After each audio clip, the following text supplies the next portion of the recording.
What's up everyone, Criddle here, and this video is for guardians or parents that are looking to buy a gaming PC. Maybe your kid has been begging for one for the holidays, for a birthday, or whatever reason. And you go out there on the internet and you see all this information. You see a PC for $200, you see one for $3,000, everywhere in between, and you're just absolutely overwhelmed. I'm going to try to help you out in making that a much easier process for you. So, first of all, one of the questions that I get very, very often is what is a good age to buy a gaming PC for kids? And my personal preference is somewhere between 10 and 12 years old. That's going to be different for every family and every kid, but that is a good age for what I have seen and what I've dealt with. My son is personally, he's 11 years old. I just got him his first gaming PC on his birthday a couple weeks ago, and he's absolutely loving it. But the reason I got it for him at that age is because he also wants to be able to edit some YouTube videos and do some coding and also play games on there. Kids that are under 10 years old are most likely just going to be playing games. If they're willing to learn some other things and you want to get it for other reasons, you might want to get it for them a little bit younger. But a lot of the kids aren't going to know the difference between gaming on a PC versus a console. Now, what are the differences in gaming on a PC versus a console? That's another question that I get quite often. Consoles are built one way and developers know that, so everything is kind of locked in, especially the graphics and the frames per second, stuff like that. So frames are locked at either 30 or 60 frames usually. What that means is when something flies across the screen at very fast speed, the lower the frames, the blurrier the image, the higher the frames, the more clear the image is. With a PC, you can usually adjust your settings on the PC to increase or decrease those frames and increase or decrease the visual fidelity of everything that you're looking at. So the settings is another major reason that a lot of these kids want to get a PC. Another one is modding. So you can mod a lot of games. They're probably going out and they're seeing on these YouTube channels and on Twitch channels, somebody's playing a game, let's say Minecraft, and they have their Minecraft game looks completely different, plays completely different than these kids that are playing it on their Nintendo Switch or on their PlayStation. And the reason is because that player, that streamer or content creator has modded their game on a PC. Modding is short for modifications, and they can drastically change a lot of different games. That is one of the biggest things for playing on a PC. Another thing on playing on a PC is using mouse and keyboard, especially for games like Fortnite or other types of shooter games, point and click adventure games. It's just a lot easier to play games with a mouse and keyboard over using a controller. So that is another big benefit. There are other reasons like, hey, I want to be able to brag to my friends that I have a gaming PC, but we're not going to get into all of those. So where do you go to buy these? You probably have looked at Target, Walmart, Best Buy, all those, Amazon. Are those places that you should go? I do not recommend going to Target or Walmart or Best Buy or pretty much any brick and mortar store. Just don't go to those. You're going to pay a premium for one. You're also not going to be getting the best quality computer. You're going to be getting parts from, kind of knockoff parts is the best way to put it. I don't really know how to explain it, but it's just not really worth it. They're going to be skimping in areas so that they can charge you more because they're saying that it has these components in it, but then they're going to be putting in the worst possible version of those components so they can charge you more money. So that brings us to Amazon. Is Amazon worth getting? And that's a maybe. There is one brick and mortar store, maybe a couple of different ones, but Micro Center is a good place to go because the people that work there actually know what they're talking about. You can walk in and say, hey, this is what I want to get, or this is my budget. Can you help me out? And they will absolutely help you out. So I do recommend Micro Center or something like that, but just your typical brick and mortar stores not worth checking out. Amazon, like I said, is a maybe. And the reason I say maybe is because there's a couple different websites I'm going to show you real quick. This is one of them. Let me go back here to the main page. So iBuyPower, and another one is called CyberPower PC. I'm not affiliated with either one of these websites, but I have used them, and I've talked to a lot of the customer service from these, and they are fantastic websites. There's other sites like this, so if you have a friend that recommends a different site, by all means, go ahead and use those. But both of these companies sell their computers on Amazon, and that's why I say Amazon could be okay, But if you're going to buy one of their computers off of Amazon, you might as well come to one of these or one of their websites and buy them directly from them. So both the iBuyPower and CyberPC have these things, pre-built PC here and pre-built PC here. You can click on that and you can see the different types of PCs that are available. You can come in here and you can change. Let's say I want to do $1,000, that's what I want, but I want it to be Intel only, and you can kind of pick and choose. So you can do that and you can buy a PC that's ready to go and ready to ship right now. And you can also go up here to the support and say, hey, this is the PC I'm choosing. Is it going to be good for whatever game? And those people can usually tell you, yes, it's going to be good. No, it's not going to be good. Here's what I would do, etc. Now, that is an easy way to do it, probably the easiest way to do it, just to buy one of these pre-built PCs. However, what I recommend doing is going right up here to gaming PCs, clicking on that and going to custom PC builder. This is going to be a more in-depth way of building the exact PC that you want and getting the specs that you want to make sure that your PC is going to do everything that you want it to do for your kid. And again, you can go to the support and you can contact them, and they're very, very good about helping you out with that. So this is going to be, I'm not going to go into all the little details because you can choose AMD or Intel, et cetera, et cetera.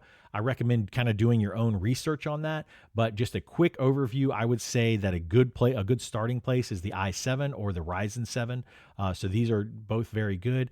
I think that the i5 is a little too old, and I think the i9 is probably going to be a little bit higher budget unless you really want to get a good gaming PC. An i9 is perfectly good for a good gaming PC, but if you want to try to keep it within a good budget, your kid is 10 years old and you don't want to get them something crazy, you could stay with the i7. You could even go down to an i5 for some kids. But again, I would contact the support and let them know what you're trying to get. The cool thing is, though, is you can come right over here. Let's say I want to buy this Intel i7. I can click on it, customize. I can go in here and I can customize every single part of this PC, literally every single piece that goes into it. So the case, your processor, your video card, your memory, etc. You can go in and modify each one of these. So, it's a really fun thing that your kids can do.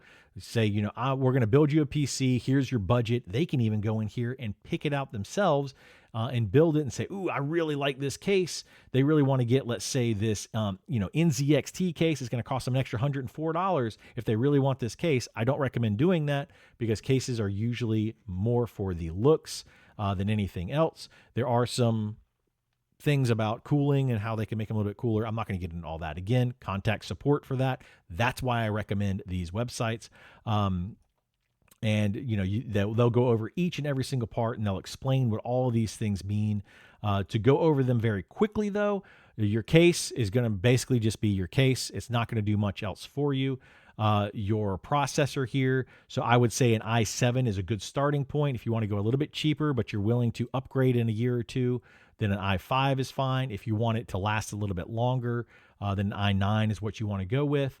The video cards, you have the GeForce. Any 40 series GeForce is pretty good right now. These are the newest versions. Or a Ryzen 7000 series are good.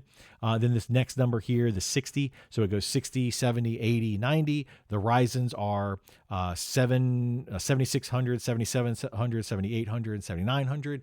I would try to stay around a 4070 when it comes to GeForce, and Ryzen around a 7800, somewhere around there, 77, 7800.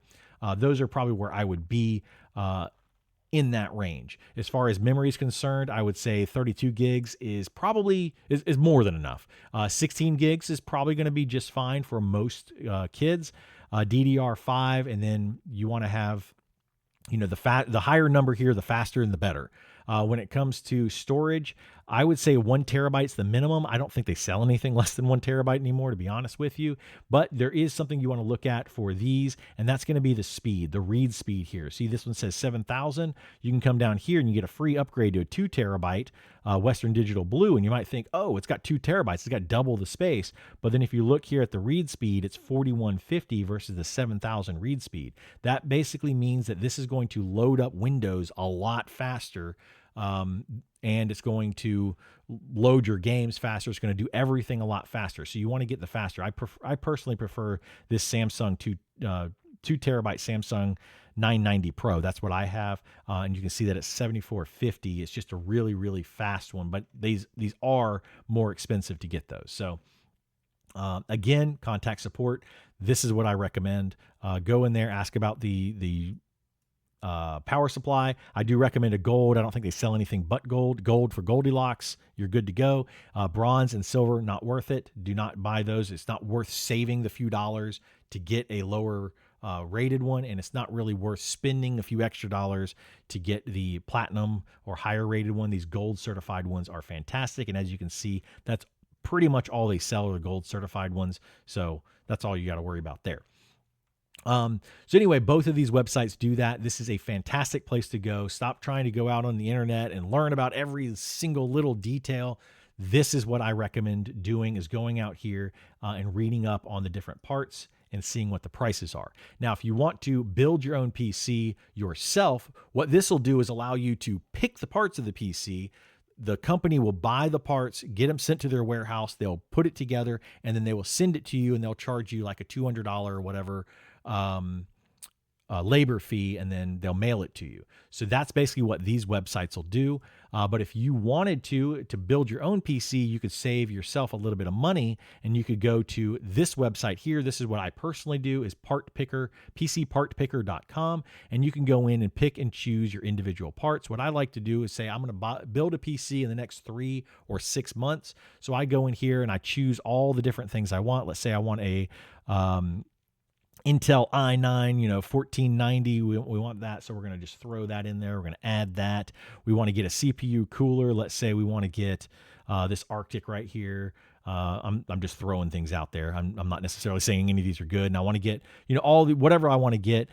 This will tell you as well if it's compatible. So you can see right here, compatibility filter. So as you choose things, it will make sure that everything is compatible. On this other website, you don't really have to worry about that. It's automatically going to be a compatibility filter. So again, you don't have to make sure that every single part works properly. On this one, you could take the compatibility filter off, but I don't recommend doing that because this will make sure that everything works together, and you can go through every individual piece and pick and choose, and then you can see what your total price is going to be.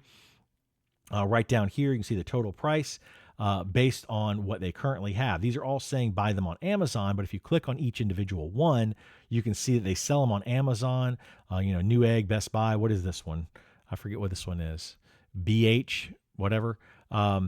So you can buy them from different places. These are all in stock right now, but in some cases they may not be in stock, and they'll tell you that. So you can wait and to see when it's going to come in stock and have them sent to you and then have them built, or maybe you have a friend that'll build it for you for free. That is the best way to do it for the cheapest price, and that's why I do that. A lot of these computers that you can buy that are, pre-built over here for $1,800, I could probably build that computer myself for $1,500. So I'm going to save a few $100.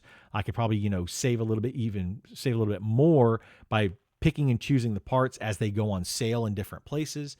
So you gotta have to look at that as well. So anyway, these are the ways that I would go about doing that if you want to get a PC for your kid. Hopefully this video helps. If it does, please like, subscribe, follow, comment down below if you have any questions whatsoever. I do stream daily over on Twitch. I can answer you immediately if you come over to my Twitch channel and ask me some questions. I usually very responsive there.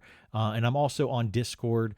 You want to come over to my Discord channel. If you don't know what Discord is, you soon will if you have a kid that wants to get a gaming PC. So you might as well go ahead and start getting used to it and figure out what that is now. Anyway, thanks for watching, and I'll see you next time. Bye.